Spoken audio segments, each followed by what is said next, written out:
Good morning, everyone. Welcome to Golden Gate Center for Spiritual Living. I'm Reverend Mary Marie Shelton, the community spiritual leader here. We're affiliated with Centers for Spiritual Living, and the headquarters is in Colorado. And we are an organization that desires to contribute to making the world a place that works for everyone, a better place for all of us, inclusively recognizing the tremendous value of every single soul. And so, because we believe that God is all there is, as I look around this room, that omnipresence, it reminds me that this place is full of God. In fact, that's all that's here, is that divine presence in and as us, in and as everything we can see, everything we can touch or sense or open to. That's what omnipresence means. It's not omnipresent all around us, it's omnipresent through all that is. So that presence is right here, right now. There's no great distance to it. We aren't trying to find it somewhere. We aren't trying to speak to a God that's too busy to deal with our little problems. We're dealing with an awareness, a love, an intelligence, a presence that is always right where we are. So welcome into that, whether you're online or with us in the room this morning. We're delighted that you're here. And this is our opportunity to say good morning to one another. I know you've done a little of that already, but get up, move around, and greet each other. Say hi to anybody you haven't seen in a while. Welcome and introduce yourselves to those that you do not yet know. And those of you that are at home, give yourselves a little love, pour another cup of coffee, and get ready. We're going to start singing in just a few moments.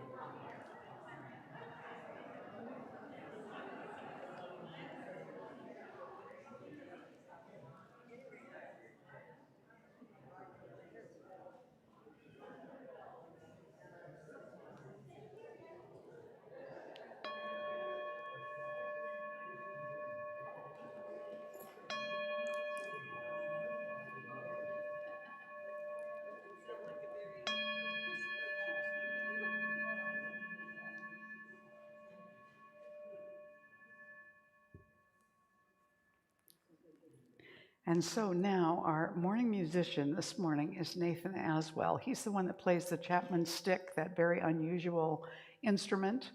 And he's doing several different people's music this morning and also some of his own. I believe I'm ringing a little bit. Am I? Do I sound to you like I'm ringing? So just so you know, that's going on. Nathan is a native Canadian who lives in Vancouver, British Columbia. And his message, basically, through everything he does, is encouraging people to live big lives one small step at a time. And in that living of his vision, his mission, in the fall of 2019, he walked the Camino de Santiago, which is a 500-mile pilgrimage across Spain. He's writing a book about that experience. And like Daniel Nahmod, who was here last week, hey, Kathy, Nathan also does a weekly Facebook Live at nathan.aswell on his Facebook page at 9 a.m. Pacific Wednesday mornings. So if you want a little morning musings with some ideas, some fresh chants, a little silent meditation, that's a good nourishing way to do that. But this morning he's starting with Harold Payne's song, Something Wonderful, which we all know. So I invite you to stand right now and get ready to sing with Nathan. There we go. Warm greetings, everyone. It's my great pleasure to be with you this morning at Golden Gate Center for Spiritual Living. In honor of Reverend Mary's theme this month, Awakening Our Purpose and Passion, and of her theme today, 3 Keys to Saturating Our Purpose with Passion, I'd like to kick things off with a great song by my dear friend Harold Payne called Something Wonderful.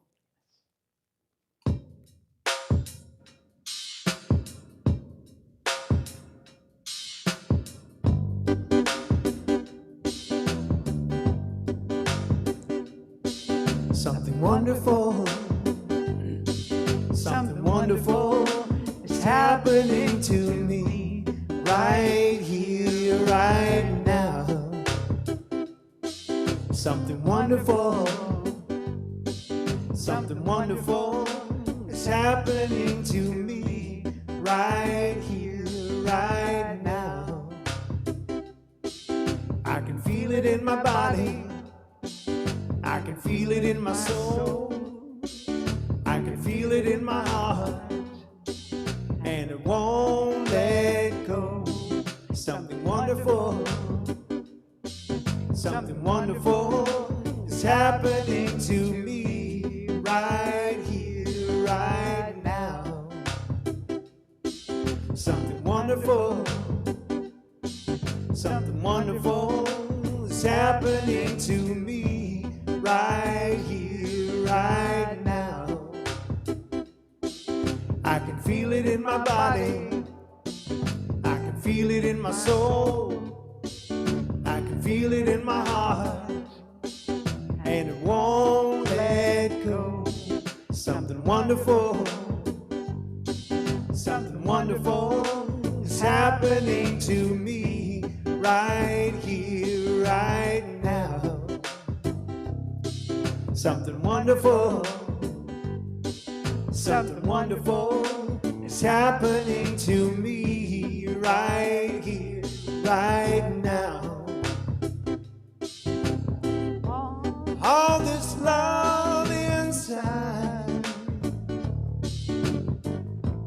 I can let it shine.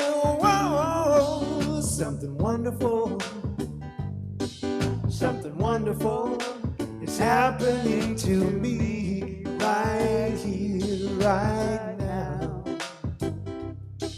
Something wonderful. Now, if you believed it, you would look happier. Something wonderful is happening to me right here, right now.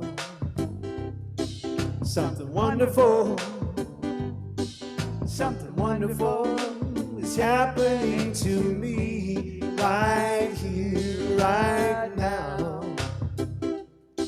Something wonderful, something wonderful is happening to me right here, right now.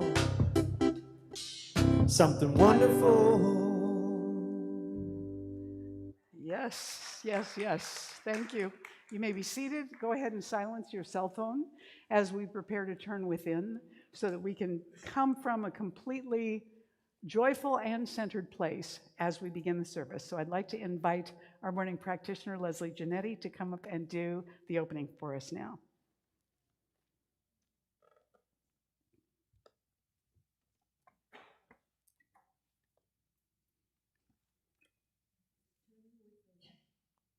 Oh, can I see it? Turning within to the sacred center, I bring my full recognition to something wonderful. The omnipresence is operating in and through everything with its fullness, its wholeness, its completeness. In this moment, it pours itself across the past, the present, and the future, and it enlivens everything. As it continues to recreate itself, it is alive, awake, and aware through every cell and atom. And that each one is a unique, individualized expression of the wholeness and the completeness and the substance of the infinite life. And that each one is inspired by the recognition of the life within. It is the divine spark of thought and act. It is the divine spark of love and light. So I speak my word for each one, and I claim an opening in consciousness for a resonant realization that the life within is always seeking greater self-expression, for the passion, for the unique individuality, for the song of life itself beckons everyone forward in new ways as the infinite life continues to recreate each one every moment by moment. It surrounds each one in a container of divine love, which eliminates anything unlike itself and which illuminates everything like itself. And accepting this, opening to this, and allowing this life through always manifests and demonstrates as wholeness and alignment and harmony and joy. And this is the truth of being. This is the operation of the infinite life, recognizing itself through each one, through humanity, through all life forms. So I celebrate the life within each one right now, which is always calling each one forward to something greater. And I give thanksgiving for the opening that takes place in consciousness and which allows each one to experience the truth of being, the truth of light and love within. As I release my word now to the law of mind, which accepts my word as a brand new creation, ready to be celebrated and made manifest in this moment, and so it is. Amen. Amen. Thank you, Leslie. That's your true calling, calling you. That's your true calling, calling you. When your heart's wide open, 'cause your mind's been changed, and the dreams you dream are not the same. And you finally know what it's time to do. That's your true calling, calling you. That's your true calling, calling you. You ask yourself, is this a voice I can trust? You think you can, but you know that you must. You're afraid you'll fall if you let go, but there's only one way you'll ever know. Those wings you keep folded are meant to be used. That's your true calling, calling you. Your true calling, calling you. You ask yourself, am I asking too much? You think you can, but you know that you must just trust. When your heart's wide open, 'cause your mind's been changed, and the dreams you dream are not the same. There's a gate wide open you can walk right through. That's your true calling, calling you. That's your true calling, calling you. That's your true calling, calling you. That's your true calling, calling you.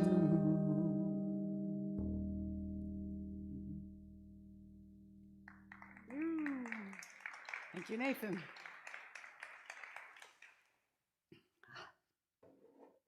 Well, we're back. Amanda and I were away last week. We went up to Washington to visit family and friends and be there for a family reunion. And we did well, except for, a 24-hour period with a stomach flu, which Amanda was dealing with. That was not so much fun. But the rest of it was great. And then we had, this week to catch up. And so on Friday, we had been invited out with friends on their boat on Lake Sonoma. It was a perfect day, absolutely beautiful. The next morning, we got a text message from the woman in the couple. She has COVID. So you're going to see us wearing our masks after the service. I get to be up here without one because I'm far enough away from you. We both tested negative this morning, but, it can take a while, so we just want to be on the safe side. Otherwise, we had an absolutely marvelous time, and we're very happy to be back with you, having had a chance to get a little bit rejuvenated and out into the lake atmosphere this week. So we're feeling like we're living out loud. This is good. We had that opportunity. And now it's August, and we're into a new theme for the month, which is awakening our purpose and passion. So and maybe it's not so much awakening as just poking it to wake it up. You know, we've been around in our lives for a long time. We've experienced many different roles and goals and purposes. Some have had passion attached to them, some haven't. And when we get into some of the more grown-up stages of life, sometimes we lose the thread a little bit. It's like, you know, what else is there really? You know, I'll just keep plugging away at this because it seems like what's in front of me. But what we want to be able to do really is to find our enthusiasm in the things that we're doing, because no matter how much energy we have to put toward them, when we're feeling that enthusiasm, which is entheos, filled with God, then we're living our lives in a way that feels purposeful and just fulfilling and great. We do want to do that within reason. You know, we don't want to steamroller people with our passion, which is also possible, to just run over people and squish them flat because we're so enthusiastic we don't allow any other input. You know how that can be with people who are very... Have you ever spoken to somebody who's passionately vegetarian when you weren't? Or somebody who quit smoking, but you haven't? You know, there's an evangelical quality to it that can sometimes make you want to hide somewhere. So we want to be enthusiastic without being obnoxious about our enthusiasm. I love this little story. At one point during a game, the coach called one of his 7-year-old soccer players aside, and he said, "Do you understand what cooperation is? What a team is?" And the little boy nodded. "Do you understand that we win or lose together as a team?" And again, the little boy nodded yes. "So," the coach continued, "I'm sure you know that when a foul is called, you shouldn't argue, curse, attack the referee, or call him names. Do you understand all that?" Little boy nodded again. The coach went on, "And when I take you out of the game so that another little boy gets a chance to play, it's not good sportsmanship to call your coach a stupid idiot, is it?" Little boy shook his head, "No." "Good," said the coach. "Now go over there and explain all that to your mother." A little too much soccer mom enthusiasm can go over the top. So it is with us in anything that we get passionately enthusiastic about. We want to be able to invite others into that enthusiasm without flattening them as a result. So today I'm talking about 3 keys, and this is just 3 of however many you want to pick, to infuse our purpose with more passion. So first of all, our founder, Ernest Holmes, wrote in Lessons in Spiritual Mind Healing, "In expressing more life, we are expressing a greater degree of infiniteness of the Spirit. We are more completely personifying it. This is the real purpose and meaning of existence. It is the nature of Spirit to express through us, not in limitation, fear, or want, but in freedom. We have been given this tremendous gift of trust by being an extension of the infinite, an expression of the infinite, and empowered to use our consciousness to change our experience and our attitudes and our responses to things without being stuck in the same old thing all the time. It's easy to get into a habit pattern. A rut, as they say, is just a grave with both ends kicked out. So we don't want to be in a rut. We want to be able to continue, no matter how long our lives are, to discover new things about life and about ourselves, and to express in whatever ways are appropriate at that stage of our life, whether large or small, because all of it is maximal to Spirit. There is no large or small in Spirit. Every moment of willingness to be an expression or to receive that expression is maximal in the universe. It has a maximum impact. So each moment that we're doing well in our interactions with each other and with life, we're giving hugely to the overall universe as we're expressing Spirit. So when we say, well, what are the keys to doing this? What might be some of the keys to doing this? One of the ones I like to talk about is intention. And always my image for intention is that of an archer who takes careful aim at the target, knowing exactly where they want to hit the target, taking very careful aim, being as steady as possible, releasing the arrow, and that's key. Releasing the arrow. Now, once you release the arrow, you no longer have any control over it. You had a certain amount of control over the aim initially, and possibly over the target, but not necessarily. So depending on what you're shooting at, the target could move. The wind might come up and blow the arrow off course. It's not a guarantee once you release it, but the only way to practice archery is to release the arrow. So once you release it, you have to let go of what happens next, just as you let go of the arrow. You have your intention for where you want it to go, and that travels with the arrow. But the momentum comes from the bow and the releasing. So the aim and release, that's what we have control over. That's what our intention is. What do we want to accomplish or achieve? We want to hit that target. Hugh Massey wrote in Financial DNA, of all places, seeing what you want is the first step, finding your passion. But it is vision that takes that discovery from a want to a plan. Vision is what allows you to flesh out a two-dimensional life of commitments to a three-dimensional life of vitality. Having a clear vision can deliver your life purpose by bringing your passions from the realm of your dreams into your waking life. I think I may have told you about 6 weeks ago, last time Amanda and I got our hair cut, we were talking with our hairdresser about her family. We've heard stories about her kids since before they started school, and they're now into their careers and getting married and having families of their own.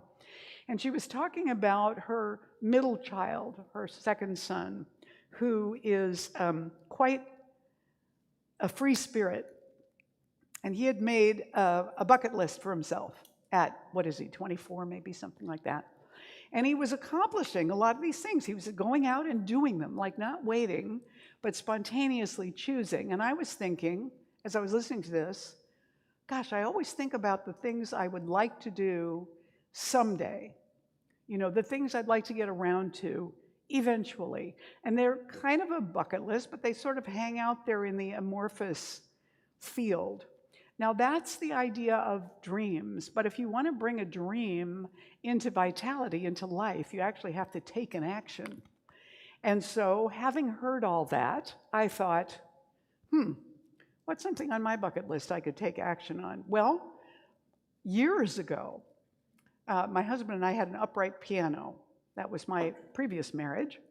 And I took piano lessons because I had fallen in love with the piano at age 3 watching Liberace on television. And so I decided to learn how to play. So I took some lessons and I learned a little bit. And then we moved to San Francisco and we gave our piano, or sold it, I can't remember which, to the neighbors across the street. So I haven't done any of that ever since. That was before my son was born. So, that was a long time ago. But I always wanted to be able to play, just kind of to enjoy. And so I thought, that's it. I'm going to get a keyboard because I can't deal with having something that has to be tuned every year, So I found a deal where somebody was selling something. Her brother had been one to buy things, but his health wasn't good, so he had this whole setup that he had purchased and never taken out of the box. The keyboard, the kind of little furniture stand for it, and the stool, all in one thing for a very reasonable price. And so I went and got it. And then I got an online thing to help me learn not classical piano, but the way that studio musicians play from a lead sheet with the chords and the melody, and to just start learning that. So now I am beginning to bring my jingle bells up to speed very slowly. But I'm doing something on my bucket list. And that's kind of exciting. Even though I don't have a lot of time for it, it's there and I can do it. I have it. And so my intention, of course, what do I hope to achieve or accomplish, is to actually be able to do that at tempo and remember what I'm doing and enjoy it. And maybe sing along with it or learn, songs or pick out songs that I want to learn and that kind of thing. So it allows a whole nother avenue of creativity that I may be the only one that actually ends up enjoying, but that's okay. Because it's still part of the expression of spirit and the energy goes out into the universe, even if it's just me that I'm pleasing. Does this make sense? And so when we ask the question then, well, why do I bother? What difference would it make? I should be spending my time on something more important than that. But the truth is, every time we uplift ourselves, we're not uplifted in isolation. We're connected to everybody else. So when we do something that is inspiring or encouraging or makes us feel good about ourselves or life or the world, we're actually contributing something to the whole realm of humanity and maybe the entire earth. I don't know. We're all connected. It's all one. So I like to think of it that way. Arthur Brooks said, no matter how you find your passion, early on, pursue it with a white-hot flame, dedicating it to the good of the world. But hold your success lightly. Be ready to change as your abilities change. Even if your worldly prestige fails, lean into the changes. One of the things about having a lifespan is that we and our environment and everyone around us is constantly changing. And so our abilities change as we go through our lives. Some of them become more developed and mature and more acute as we get older. We gain wisdom. We're less, a little less maybe quick in our knee-jerk reactions to things. But also, the older we get, the more our capacities to do some of those things may shift. And so we may find that, like W. Mitchell says, I used to be able to do 10,000 things, now I can only do 9,000 things. Well, why focus on the 1,000 things you can't remember or do anymore? Instead, infuse yourself into the ones that you can do, because those might lead you someplace even more exciting and fun than where you've been up until now. Yes? Yes? Yes. This lovely little thing comes from Jason Stevenson, who wrote Your Life Purpose. He said, in reality, our life purpose arises from whatever we do that makes us feel alive, inspired, and connected to our community. For some, purpose might manifest as committing daily to a spiritual practice, and in doing so, nourishing the world on a subtle level. For others, life purpose might take the form of caring for animals, nurturing the soil through organic gardening, or creating art to inspire beauty and creativity in the world. But he says, I invite you to simplify this concept even further for a moment. Can you surrender the idea that there is something you need to achieve or do in order to be purposeful? What if you rest in this moment exactly as it is right now? Can this be considered enough? Is your pure presence worthy of the space you occupy? I really believe it is, he says. I really believe that all of us, in our own simple ways of being, contribute to the vitality and well-being of our earthly community.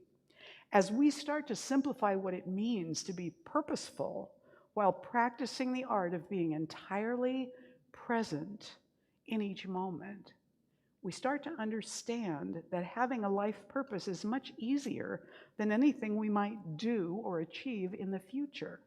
Simply being our authentic selves is more than enough. I find that a great relief, being somebody who has always been very doing-oriented. The idea of being, I can't remember who it was that said, I don't know how to do be.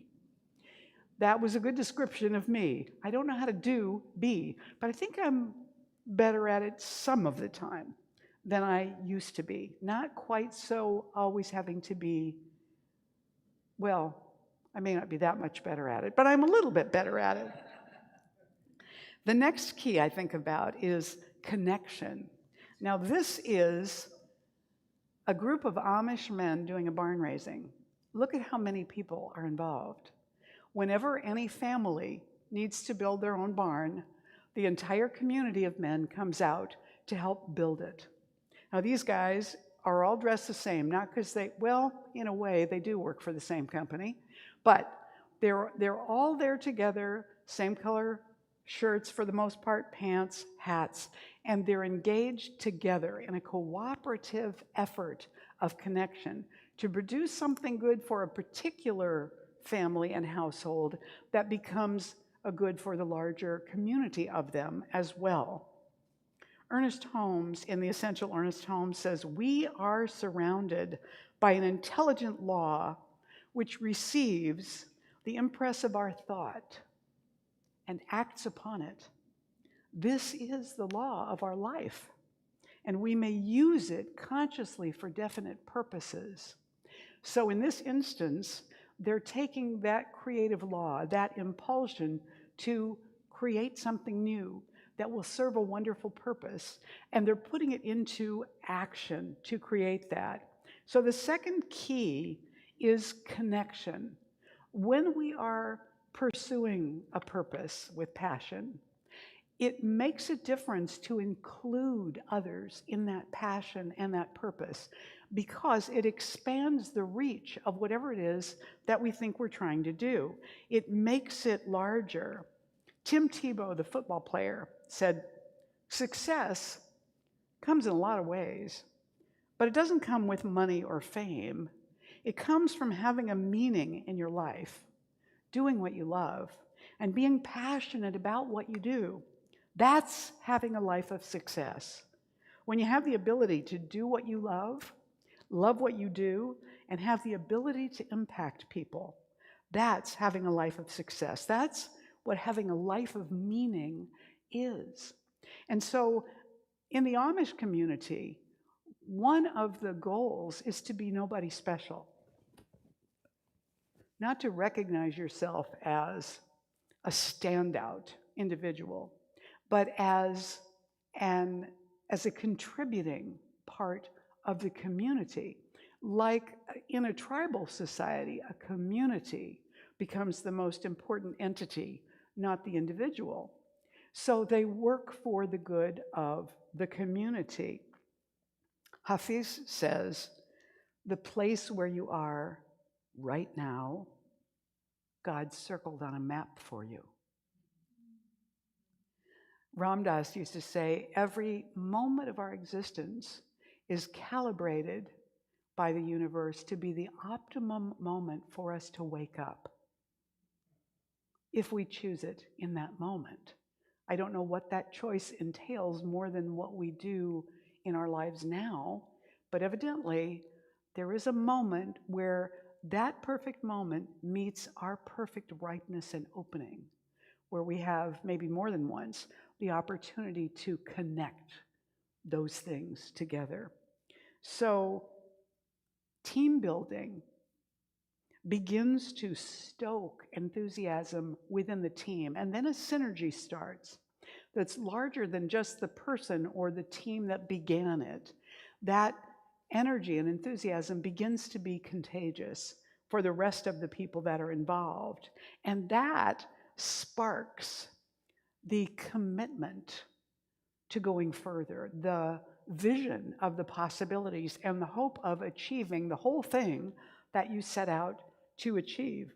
In most cases, I find that whatever the goal is that we're moving toward, it kind of becomes a moving target. Like when we move toward it, things shift. The path shifts, the goal might even shift. And when it is accomplished, it won't be exactly like what we thought.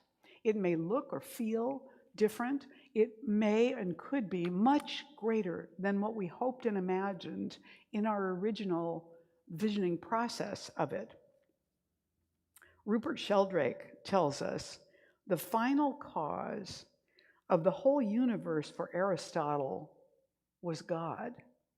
God was the prime mover of the universe. Not because he pushed it, but because in a sense, he pulled it. He attracted the universe toward himself. And there's a sense in which final causes, purposes, and goals have this kind of attractive quality. They draw things toward them. So when we share that, we spread out the work. So we're not trying to do everything alone. Hopefully we're not trying to hang on and make all the decisions on our own. And that generates more ideas, more opportunities, more support, and begins to enliven the project more and more, to the point where, like creating art, it can begin to take you by its own momentum toward what it wants to be. That creation takes on its own life and pulls everybody with their passion and enthusiasm along with it. Howard Schultz, the founder of Starbucks, said, when you're surrounded by people who share a passionate commitment around a common purpose, anything is possible. So our second key then is that kind of connection. And then we move toward allowing the passion to guide us.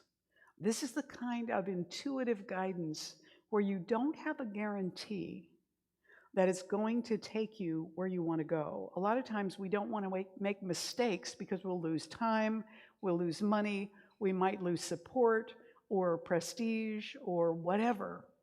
So it's always a risk going forward into something we don't fully know how it's going to go, which is pretty much every day, really.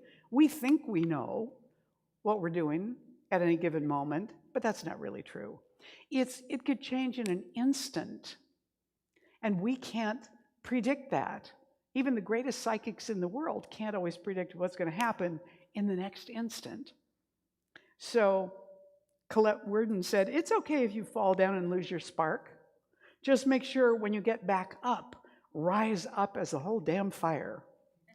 And so we want to notice the pull toward action, toward information or receptivity to information that's coming to us, toward growth, which is always uncomfortable.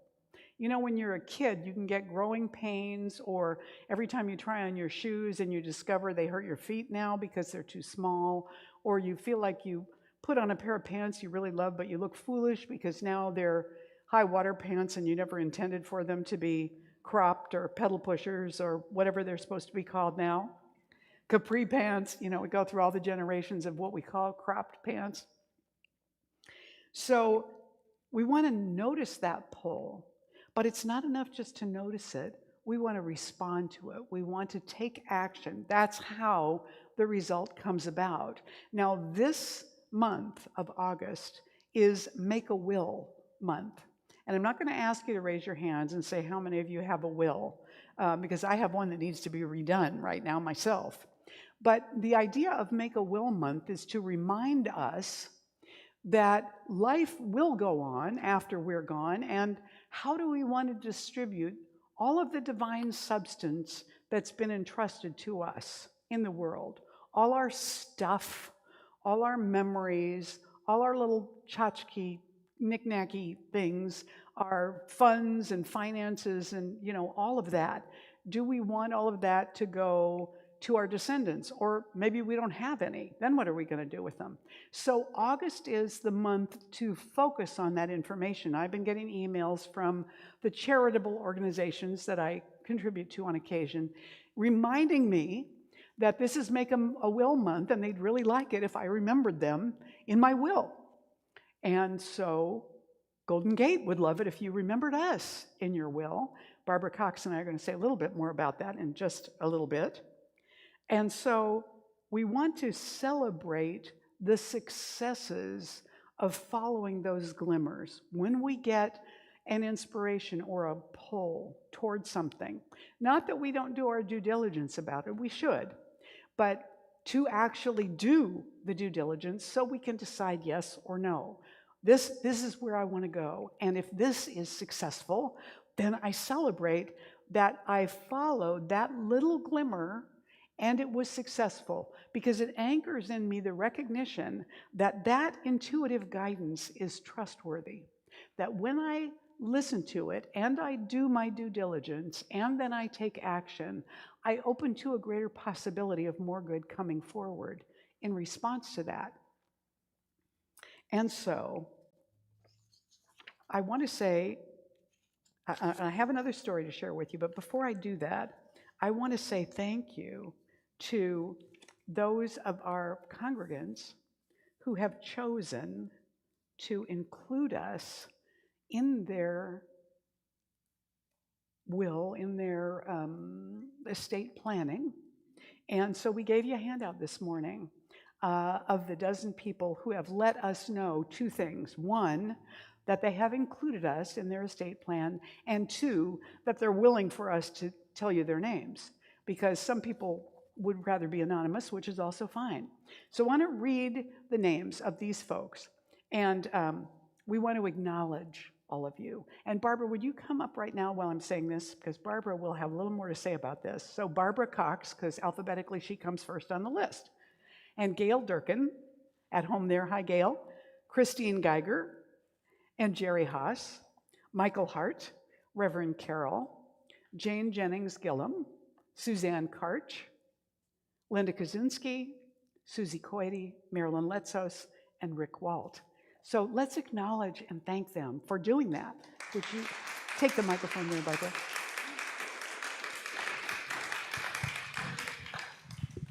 A brief footnote on all of this.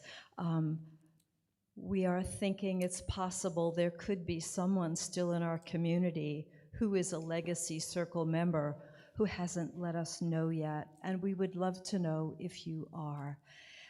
If you would see Reverend Mary or myself after service, and if you are willing to be acknowledged, that's lovely, and if you wish your gift to be confidential and anonymous, we will absolutely honor that, but we would still love to know. So thank you to this community for all the support, for ensuring the well-being of this community to go forward to touch others as we have been touched. Thank you.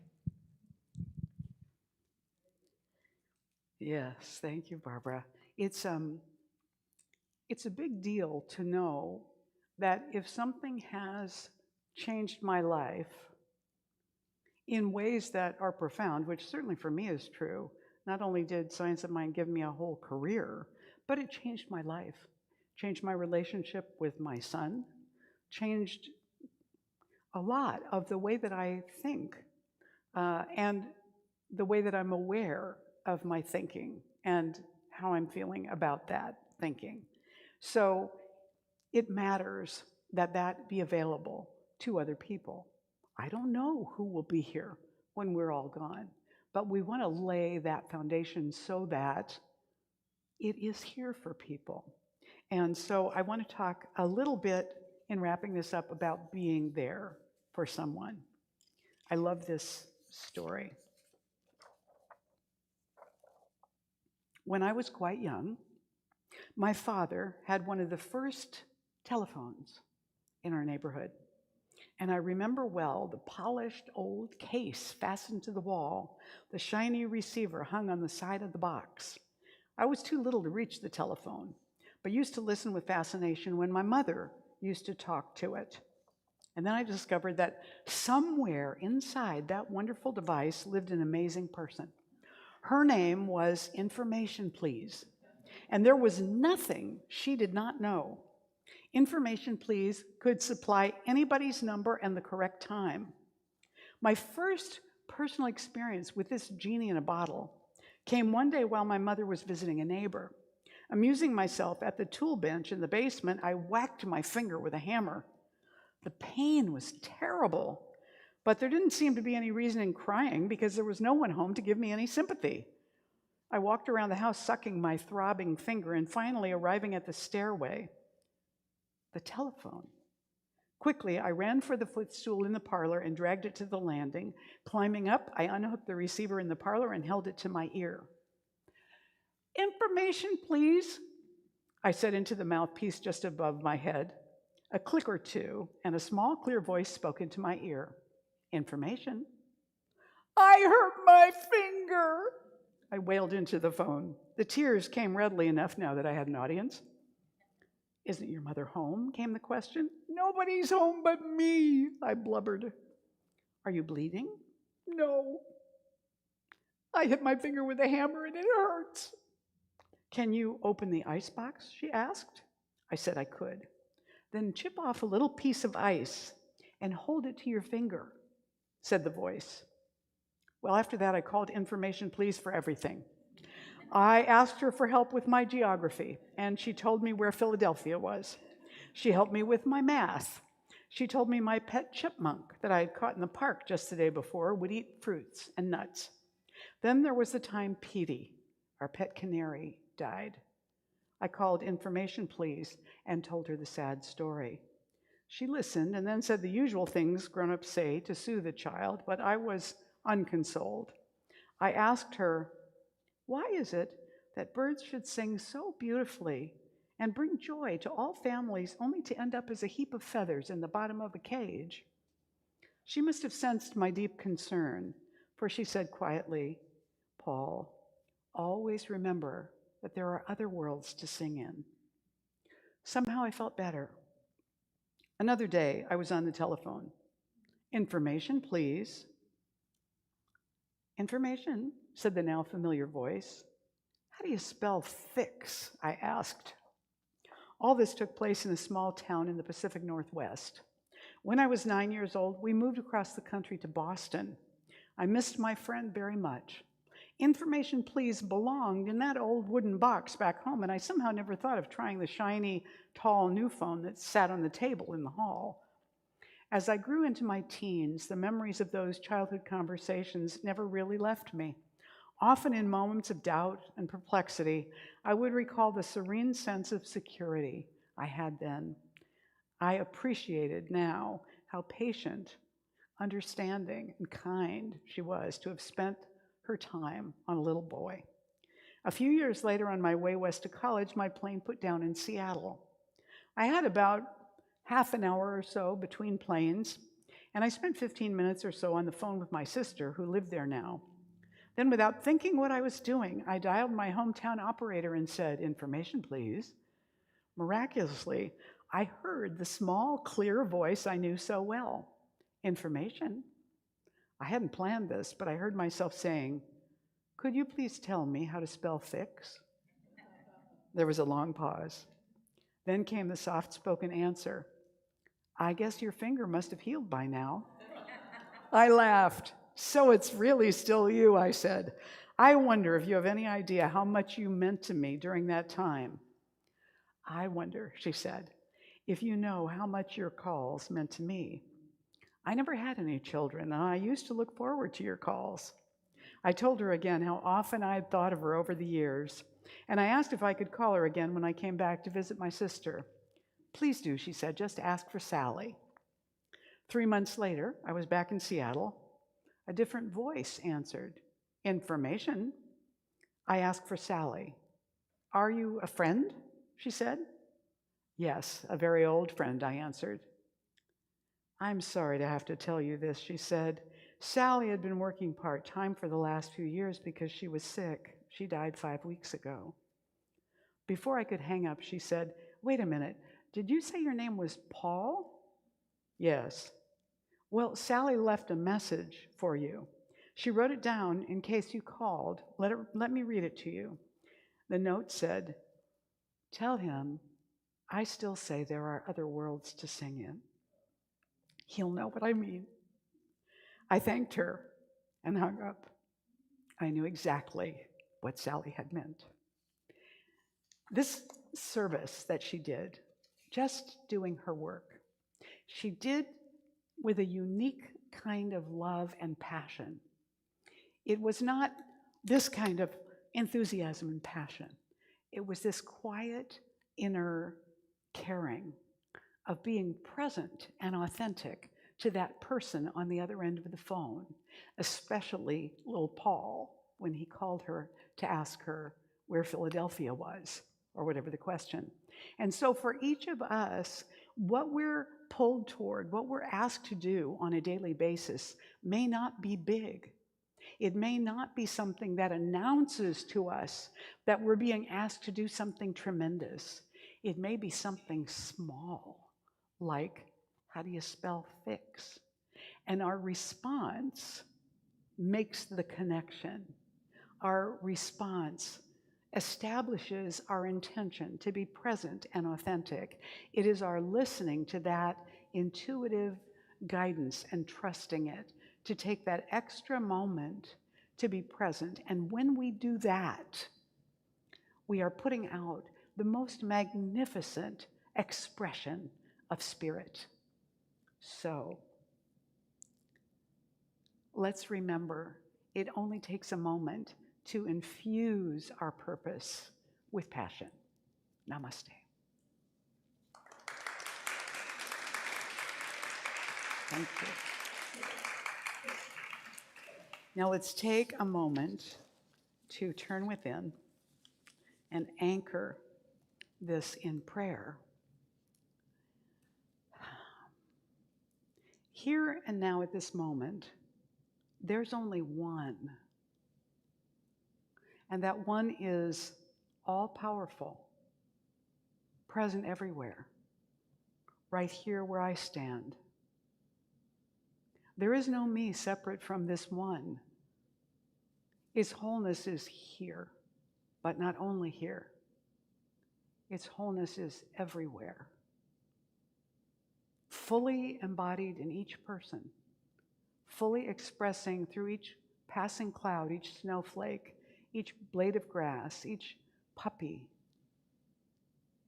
each flower, each bumblebee, fully expressing as me and as everyone here present. And so I speak this word for us,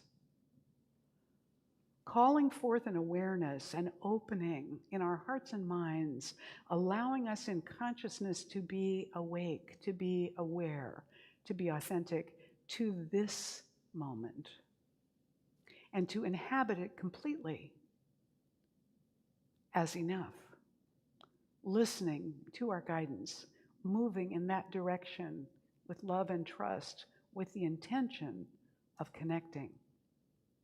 In this, our simple moment heals us and heals the world, one moment at a time, one response at a time, one moment of stillness and presence at a time. It is happening right here, right now, in this moment, as we listen, as we open our hearts.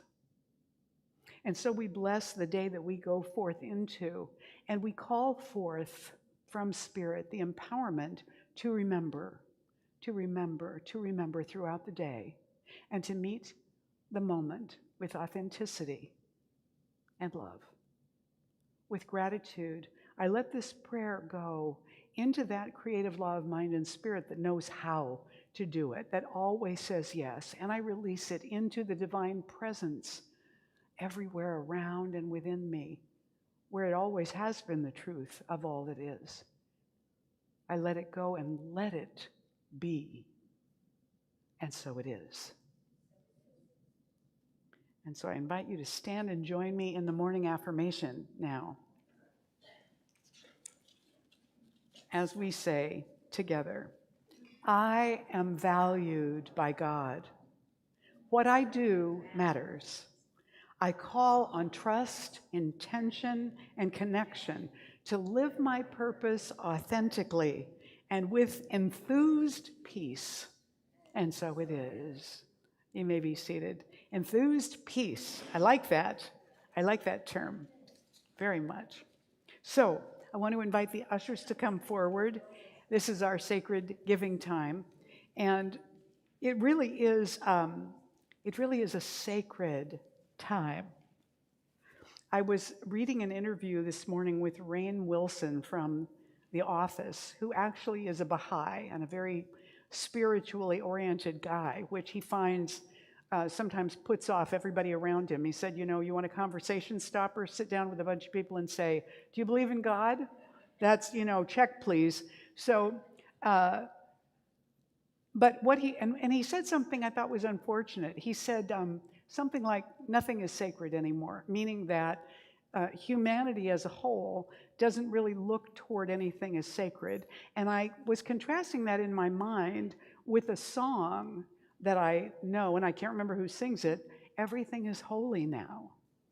And really, I think that those two ends are coming around to meet each other again, so that the recognition of holiness begins to expand outward from people's Sunday morning experiences into arguments, into meals that they have at restaurants or cook at home, into their gardening, into their interacting with their kids and grandkids, and into not just this process on Sunday, but everywhere we give of ourselves.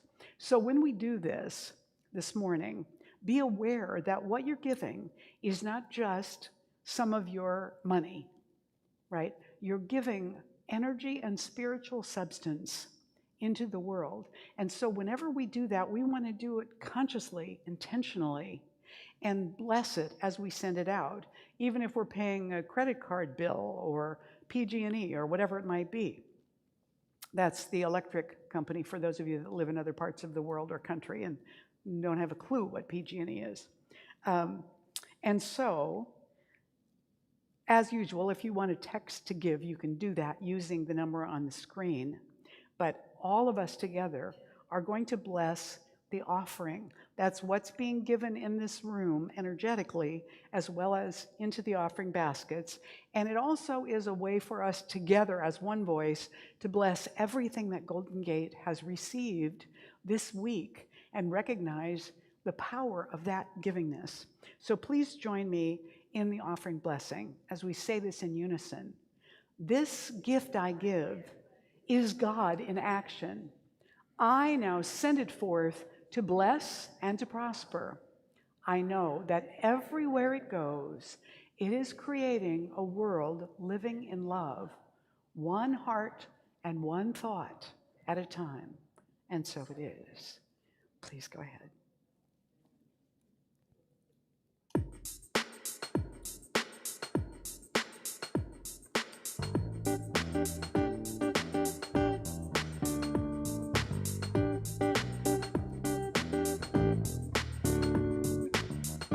Play the game so that everyone's the same. Toe the party line. Know the score, so you're sure of what's in store. Watch for all the signs, yeah.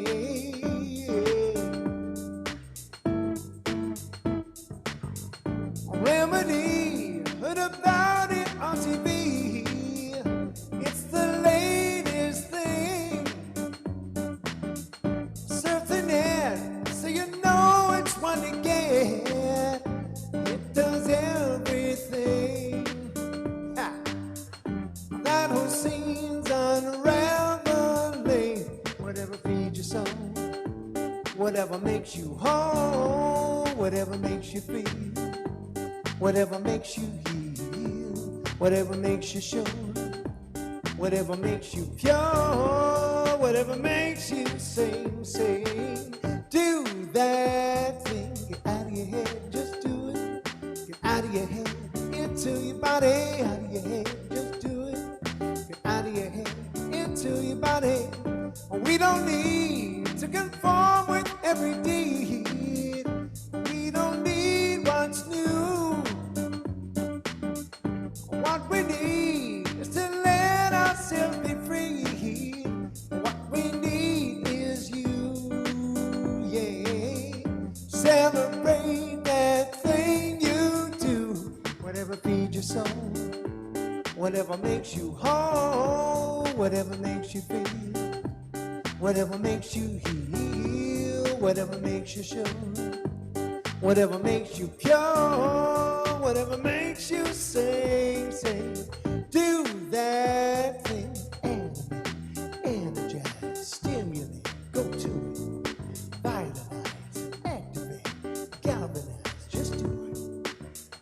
listen up for a minute, stop your hurry. What you gonna get with all that worry? So much to remember, so much to forget. It's gonna kill you if you aren't dead yet. So find a way to unwind, clear your mind. Will never be a better place in time, because now is all we have and all there is. So just do it. Do that thing that makes you sing. Whatever feeds your soul, whatever makes you whole, whatever makes you feel, whatever makes you heal, whatever makes you sure, whatever makes you pure, whatever makes you sing, sing. Do that thing, just do what you will, but harm none. Just got to remember that golden rule, which is do what you will, but harm none. And let kindness be your fuel, whatever feeds your soul, whatever makes you whole, whatever makes you feel, whatever makes you heal, whatever makes you sure, whatever makes you pure, whatever makes you sing, sing. Do that thing.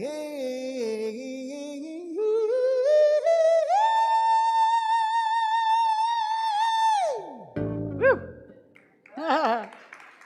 Thank you, Nathan. Whoa. All right, now I'm going to keep my distance from you guys just in case, all right? So, but we do at this moment, all of us together, on behalf of Golden Gate Center for Spiritual Living, accept this offering with great gratitude. And for everything that we use it for, we infuse it with that intention to light the spark and let people know that presence and authenticity is enough. And so it is.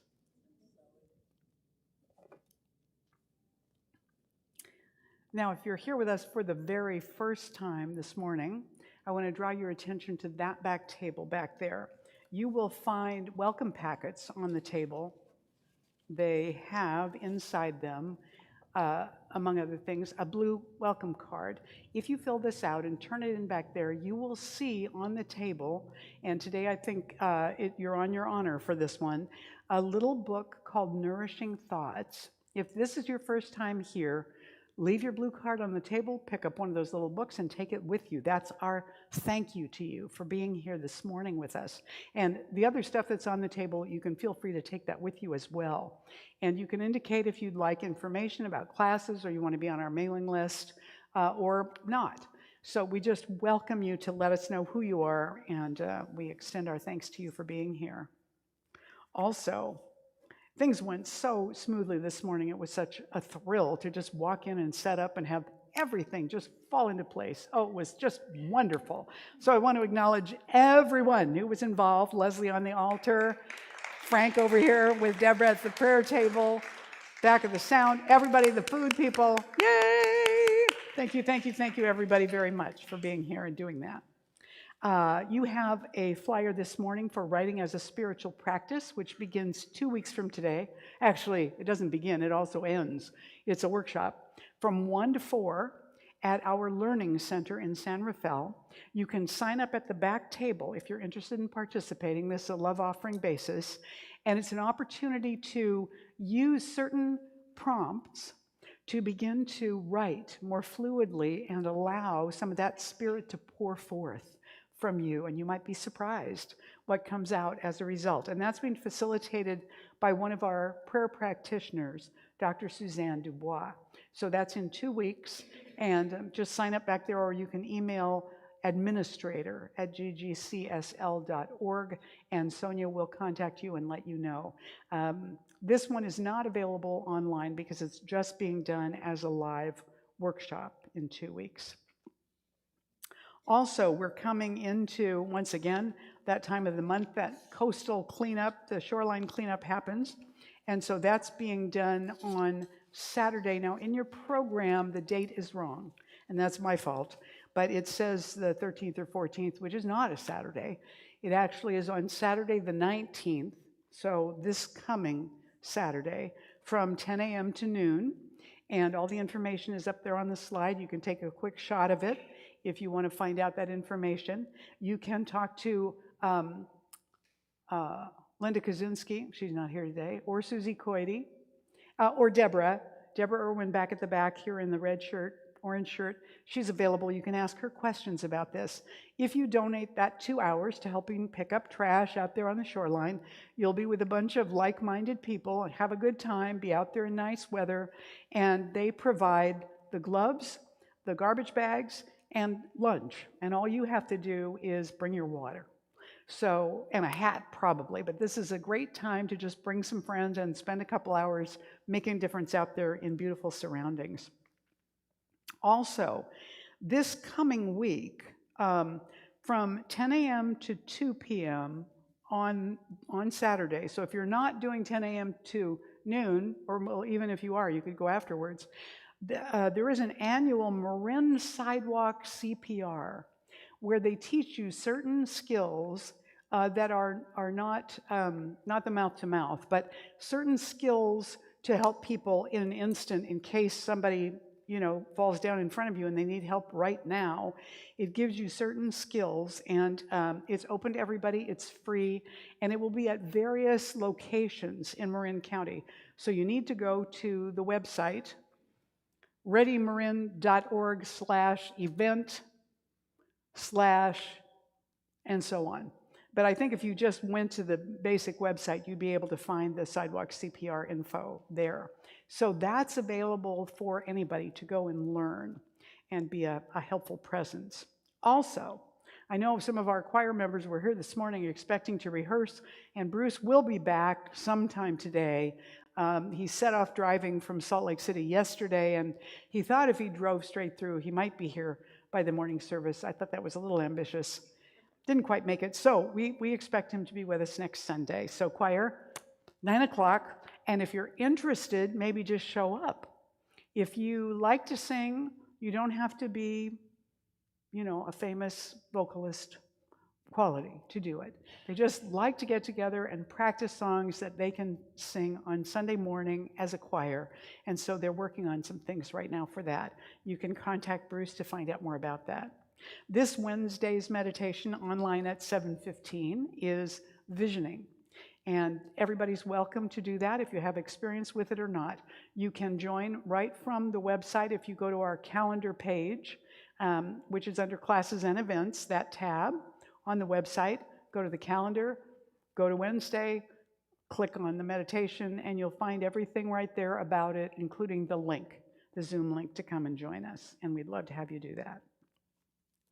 If you have a prayer request, we invite you to put it in the prayer box over here this morning, or even better, to stay and get a prayer from one of our practitioners on duty here this morning, Deborah and Frank. And I put Leslie's name on there because I thought she was here. She might just pop over there, but instead, Frank is not like Leslie, but he's the man in the lovely Hawaiian shirt over here. He's also available for prayer following the service. And you can make a prayer request online through the website as well. So I want to invite the practitioners to surround the room now so that we can pray us out as we conclude this morning's celebration. So I invite you to turn within now. Put your hands on your heart. We are so grateful for this beautiful day. And so we go forth from this place uplifted and enthused and revitalized for passion and purpose in the world. We do this knowing that everything in the universe is in support of our remembering, of our achieving presence, awareness, listening, response. And we're grateful to be empowered to do this with so much opportunity for creation.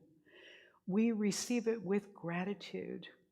We commit to remembering, and we invite all the wisdom of the unseen to tap us on the shoulder and remind us to come back to center and take a moment to wake up a little more. We receive this with great gratitude, knowing that it infuses us and the world with deep and abiding good. And for this, we're infinitely grateful. And together we say, and so it is. Please stand and join us now for the closing blessing, which we say in unison. Oh, by the way, I want to mention one more thing. Several weeks ago, I found this flyer over here by the coffee, and I don't know who Carol Bonham is, but if this is legitimate, this is a woman who is in need of a kidney transplant. She lives in Green Bay, and she is dying of genetic kidney disease, she says. So the only cure for her is a transplant. And, you know, we all have 2 kidneys, so it's possible to live quite well with one. Hers are dying, so if you want to consider being tested to donate a kidney, I'll put this back over by the coffee, and you can follow up on it or not, up to you. Hopefully, if this is a legitimate request, she gets what she needs in time, all right? And so let's bless our morning as we say this together. I now walk so that whoever walks beside me dwells in the presence of God, and whoever places a hand in mine is lifted, and whoever thinks of me is illuminated with God consciousness, for spirit and all people and I are one eternally, and so it is. And this last song is a little funky, but we'll get into it shortly, I'm sure. It's called Thanks Yes You very much, Can. everyone, for being here this morning. I'd like to take us out with a great song by Donnie McClurkin called Yes You Can.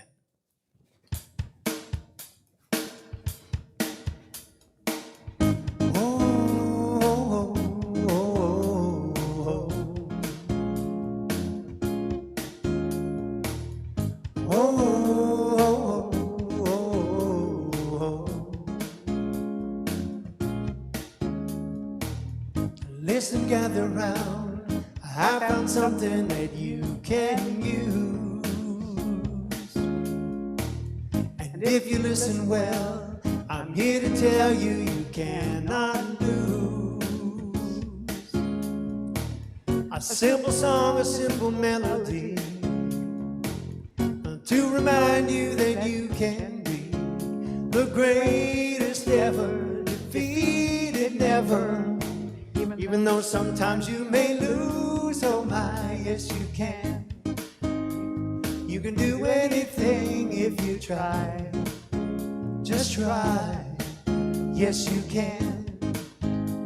But you have to believe and rely on what you have inside. You can make it through your trials, for your trials will just make you strong. You can do anything. Yes, you can. Whoa, whoa, whoa. Teach your children well. Give time to tell them just who they are. Train them as they go. And let them know that they can go far. Oh, my brother, why do you wait? Tomorrow might just be too late. For God gave a provision. Make the decision. You can do all things through your faith. Oh my, yes you can. You can do anything if you try. Just try. Yes you can. But you have to believe and rely on what you have inside. You can make it through your trials, for your trials will just make you strong. You can do anything. Yes, you can. Whoa, whoa, whoa. Yes, I can. I can do anything if I try. Just try. Yes, I can. But I have to believe and rely on what I have inside. I can make it through my trials, for my trials will just make me strong. I can do anything. Yes, I can. Whoa, whoa, whoa. I can. Yes, I can do anything. I can. I can. I can. Yes, I can do any. No matter what, if you can just conceive it. If you believe it, then you can achieve it. I can. Yes, I can do any. No matter what, if you can just conceive it. If you believe it, then you can achieve it. I can. Yes, I can do